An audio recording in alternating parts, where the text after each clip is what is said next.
Wenda mimi na wewe tumeshawahi kukutana na hii hali, au kama sio mimi na wewe, basi ndugu yetu Mkatoliki mwenzangu amekutana katika hali ya wasiwasi, hali ya changamoto, hali ya shida, hali ya kuulizwa maswali ya kuhusu imani yetu ukashindwa kujibu.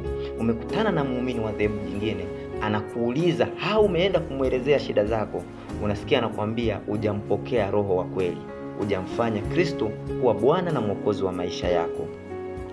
Kwa hiyo jambo hili leo katika Jumapili ya 6 ya Pasaka tunapewa majibu kuhusu swala hili, ambayo tunaongozwa na Injili ya Yohane sura ya 14 aya ya 15 mpaka 21, ambapo tunaambiwa maneno haya: nami nitamuomba Baba, naye atawapa msaidizi mwingine ili akae nanyi hata milele.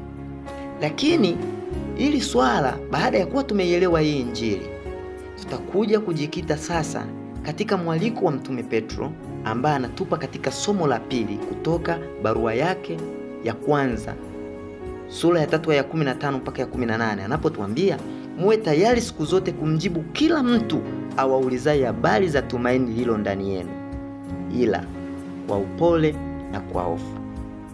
Ndugu zangu wapendwa, naomba tuongozwe katika tafakari hii ya leo, ili baadaye tuweze kuondokana na huu msukumo vuguvugu la wakati huu, ambao wakati mwingine tunajikuta, mimi nawe kama Mkatoliki, tunajikuta hatuna Roho Mtakatifu, hatuna mtu wa kutusaidia. Labda wakati mwingine tumetoa visingizio vya kutoweza kujibu kuhusu maswali mengi ambayo yanachokonoa imani yetu, yanayochokonoa msingi wetu, yanayochokonoa uvumilivu wetu, yanayochokonoa ibada yetu kwa Mama Bikira Maria, kwa watakatifu na imani yetu kwa ujumla.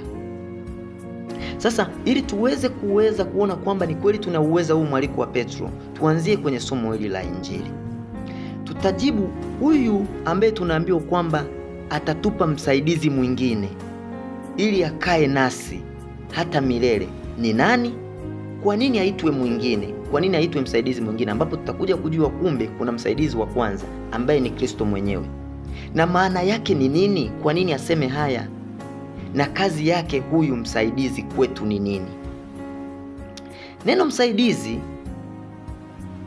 ambalo ni paraklete kwa Kiingereza limetokana na neno la Kigiriki parakletos, ambayo inamaanisha the advocate or helper, ambayo kwa Kiswahili ni mwombezi au msaidizi, mtetezi au mshauri au msemaji. Katika fasihi au maandishi ya Yohane limetumika mara 5, na maanisha katika Injili na katika barua zake, likimaanisha Yesu na Roho Mtakatifu. Kwa maana hiyo, hili neno paraklete au msaidizi, parakletos, halimaanishi Roho Mtakatifu tu, linamaanisha Kristo pia. Ndio maana akasema atawapa msaidizi mwingine badala yake. Chimbuko lake la asili katika lugha asili, hili ni neno, sio neno msaidizi tu, au sio mshauri tu, au sio msemaji tu. Maana yake ni neno la kisheria, it's a legal term, likimaanisha wakili au msemaji au mtetezi katika mahakama. Swali ni kwa nini Yesu aseme haya? Ndugu zangu, ili tuelewane vizuri, inabidi tuelejee Injili ya Jumapili pia iliyopita, ambapo Yesu anatuambia yeye ni njia, ukweli na uzima, akiwaambia kwamba anayemuona yeye amemuona Baba. Na anamjibu pia Tomaso kwamba wewe unasema ujui njia mnaijua. Na baadaye akawa anawaambia msifadhaike. Maana yake katika Injili iliyopita ya Jumapili, Yesu aliyasema akiwa anaelekea kwenye mateso, kifo na ufuko wake, ambao atawaacha mitume, ataenda mbinguni. Kwa hiyo anataka kuwatoa wasiwasi, wamezoea kukaa naye, wapo kwenye wasiwasi, tutabakije?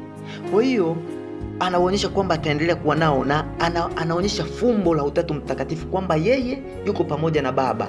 Na leo sasa anatuongezea huyu wa Utatu Mtakatifu, watatu, ambaye ni Roho Mtakatifu, the Paraclete. Anakamilisha fumbo la Utatu Mtakatifu katika kazi ya ukombozi wa mwanadamu na katika kuishi katika imani yetu. Na ndio maana alisema msifadhaike katika kuwatoa huu wasiwasi. Ndio maana anakuja tena leo hii anaongeza akasemaje? Sitawaacha yatima, naja kwenu. Maana yake Yesu ataendelea na ameendelea na yuko nasi, anaendelea kubaki nasi tangu ubatizo wetu, kama ilivyokuwa kwa mitume waliomuona uso kwa uso. Yuko nasi kiroho na anayetupa nguvu katika kiroho na katika kimwili, kuanzia tulipobatizwa katika komunyo kupata kipaimara. Mkristo mbatizwa daima, tuko na Kristo, tuko na Roho Mtakatifu, huyu ambaye ni Paraclete, msaidizi, mtetezi, mwombezi katika changamoto zetu, katika taabu zetu, katika misukosuko, katika shida, katika mahangaiko, katika kuwa na mashaka dhidi ya imani yetu. Jambo jingine, Kristo, nimesema msaidizi na maana mbili, kwa Kristo na kwa Roho Mtakatifu. Kwa kusema haya katika injili hii ya leo, Yesu anatuambia yeye ni mpatanishi wetu kwa Baba huko mbinguni alikoenda, ambaye alikuja kati yetu akatufanya watoto wa Mungu kwa kifo na ufufuko wake, na anabaki nasi kwa njia ya Roho Mtakatifu ili tupate nguvu, ili tupate msaada wa kuweza kuvuka haya mawimbi yote tunayokutana nayo, yawe ya kiimani, yawe ya kiuchumi, yawe ya kisiasa, katika ulimwengu huu ambao tunaendelea kuishi, uliojaa changamoto na mambo mengine mbalimbali. Maana nyingine, Yesu anaendelea kuonyesha kwamba yuko mbinguni akituombea, is our intercessor kwa Baba, lakini pia kama mpatanishi, maana anatambua struggles, anatambua magumu yetu, anatambua changamoto zetu, anatambua kwamba tunatikiswa kuhusu imani yetu, anajua yote tunayopitia. Na mwinjili Yohane ameyasema haya katika barua yake ya kwanza, sura ya 2 aya ya kwanza, akionyesha Yesu anakuwaje msaidizi wetu. Sasa jambo jingine, Roho Mtakatifu. Sasa Roho Mtakatifu kama Paraclete, kama Parakletos, msaidizi, huyu advocate wetu. Ni kwa nini? Ni kwa sababu ametumwa ili atuimarishe kama mitume walivyoimarishwa siku ya Pentekoste baada ya Kristo, na huyu ndo nguvu yetu. Kwa maana nyingine, anaposema haya ili tuweze kuishi Ukristo wetu, uweze ukaishi Ukristo wako kwa furaha, kwa imani, kwa matumaini, kwa mapendo, kwa kujiamini, kwa kuweza kuvumilia yote bila kuwa na Roho Mtakatifu. Sio kuwa naye tu, pia kuwa convinced, kuwa na uhakika kwamba niko naye. Wakati mwingine unaweza ukawa una bunduki, lakini ukaja kuvamiwa ukakuta unakimbilia kutafuta kisu au fimbo, wakati ungeweza kumshuti simba ambaye alikuwa anakuja mbele yako. Kwa hiyo cha kwanza, we must be convinced kwamba silaha tulionayo kwanza tuko nayo na inaweza kufanya kazi. Huyu msaidizi pia anakuja kutufundisha au anatufundisha siku zote na kutuongoza katika kweli. Anatufundisha na kutuongoza katika kweli. Aliyasema haya Yesu mwenyewe katika sura ya 14 aya 26, ambayo katika injili ya leo haifikii. Atatufundisha yote. Atatufundisha tusemeje na tuwajibuje. Lakini atatutetea dhidi ya mshtaki wetu, dhidi ya mwovu wetu Shetani, ambaye daima ni mshtaki wetu, mtenganishi, mchonganishi, mchochezi, muongo, mgawanyaji na mtia woga, mtia wasiwasi. Na huyu anafanya haya yote mwovu.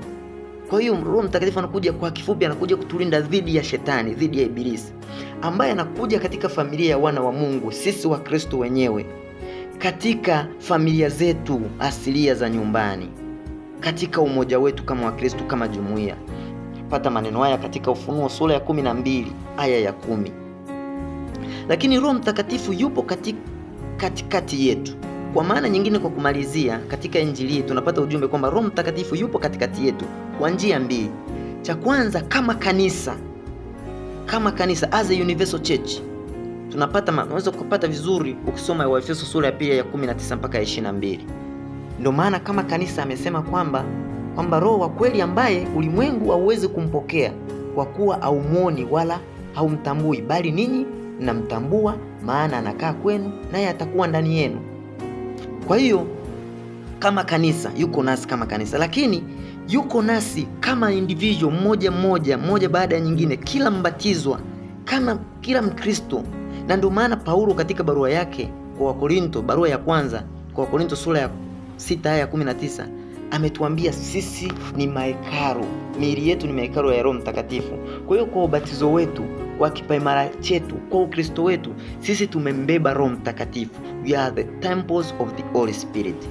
Kwa hiyo baada ya kuona hiyo umuhimu haya mambo, ya kuona kwamba hata tuacha yatima na yuko pamoja na sisi, huyu Roho Mtakatifu, ndio maana Petro leo yuko very convinced kutuambia, ndugu zangu, muwe tayari siku zote kumjibu kila mtu awaulizaye habari za tumaini lililo ndani yenu, lakini iwe kwa upole na kwa hofu, nanyi muwe na dhamiri njema, ili katika neno lile mnalosingiziwa watahayarishwe wale wautukanao mwenendo wenu mwema katika Kristo. Mwenendo wetu kama wa Kristo, mwenendo wetu kama wa Katoliki. Maana ni afadhali kuteswa kwa kutenda mema, ikiwa ndiyo mapenzi ya Mungu, kuliko kutenda mabaya.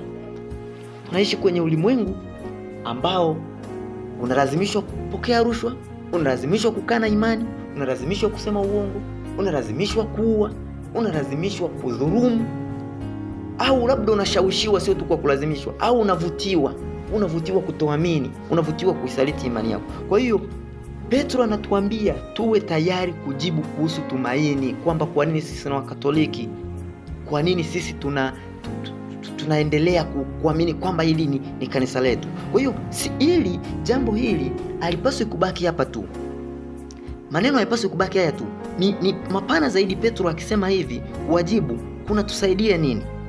Maana yake huyu msaidizi mwingine ambaye Roho Mtakatifu, ndo huyu Roho Mtakatifu. Tukiwa na Roho Mtakatifu na tukawa convinced kwamba Roho Mtakatifu anatusaidia, tutaweza kutetea, kusimamia, kulinda na kushuhudia imani yetu. Tunaitwa tutetee, tushuhudie, tuilinde imani yetu, kwa sababu tunaye Roho Mtakatifu ambaye sisi atasema kwa niaba yetu. Tunaalikwa kuridhika, kuwa na uhakika, kusimama imara na kujivunia imani yetu, sio kukaa kinyonge, sio kukaa na wasiwasi. Kuna mtakatifu mmoja alishatufundisha akasema hivi, Yesu kinachomsikitisha sio kwamba sisi hatuamini, ila kuamini lakini hatuko convinced, hatuna uhakika wa kile tunachokiamini. Kwa hiyo unaposema kujivuna, sio tu kujivuna kuwa na majivuno, ila kuwa kwamba nipo kwenye chombo chenye thamani kubwa sana. Nipo kwenye kanisa ambalo lina fullness presence of Jesus Christ, lina full presence of Holy Spirit, lina full presence of God the Father, ambaye anatupa uhakika wa kuishi maisha haya, iwe kwa taabu, iwe kwa shida, lakini tunao mwelekeo ambao unatupeleka kwa Baba. Lakini pia huyu Roho Mtakatifu awe tayari kujibu kila mtu. Sisi sasa hivi Wakatoliki tumekuwa watu wa kuhangaishwa, kuambiwa tunaabudu Bikira Maria, tunaabudu sanamu, tunavaa mairizi, tukiambiwa rozari labda na skapulari. Kwa nini tunasali tunaangalia picha? Kwa hiyo katika haya mambo yote tupo tayari kujibu. Hatutaweza kufanya hivi kama hatuko convinced na Roho Mtakatifu na tumwandalie mazingira kumkaribisha. Lakini ni mwaliko pia wa kuwaleta wengine. Roho Mtakatifu atusaidie kuwaleta watu katika imani yetu, sio kwa matendo yetu, kwa kuishi kwetu. Tuishi kama kweli ni mahekalu ya Roho Mtakatifu, sio kuwafanya wengine waondoke kwa matendo yetu, labda au kwa ukimya wetu, kwa woga wetu, kwa kutojiamini tunafanya wengine waondoke. Lakini pia tunaalikwa kuwaongoza. Roho Mtakatifu ni mwongozaji, huyu ambaye anaweza kutuongoza sisi, atuongoze na kuwafundisha wengine jinsi ya kuja katika imani yetu, kwa sharti moja tu ambalo Petro amelitoa, iwe kwa upole na kwa hofu. Hivyo basi mimi leo nimejikita, tafakari yangu nimeamua kwamba ijikite katika kutuonyesha umuhimu wa sakramenti za ubatizo na kipaimara na sakramenti nyingine zote za kanisa ambazo zimetajwa katika somo la kwanza katika Matendo ya Mitume sura ya 8 aya 5 na hadi ya 8 na 14 mpaka 17. Nikaamua kujikita hapa wapendwa. Na kwa maana nyingine tunaweza ukasema kwamba hivi, kuondoka kwa Yesu Kristo hakujamaanisha kwamba Yesu hayuko nasi. Yesu yuko nasi siku zote. katika kila mmoja wetu mmoja, lakini kwa namna ya pekee katika kanisa, na kwa njia ya juu zaidi katika liturujia, ambapo anatuongoza kupitia makasisi wake, anatufundisha na kuongea nasi kupitia neno lake, na anatutakatifuza kupitia katika sakramenti zake. Katekisimu ya Kanisa Katoliki imetufundisha hivyo katika namba 788 na namba 1380.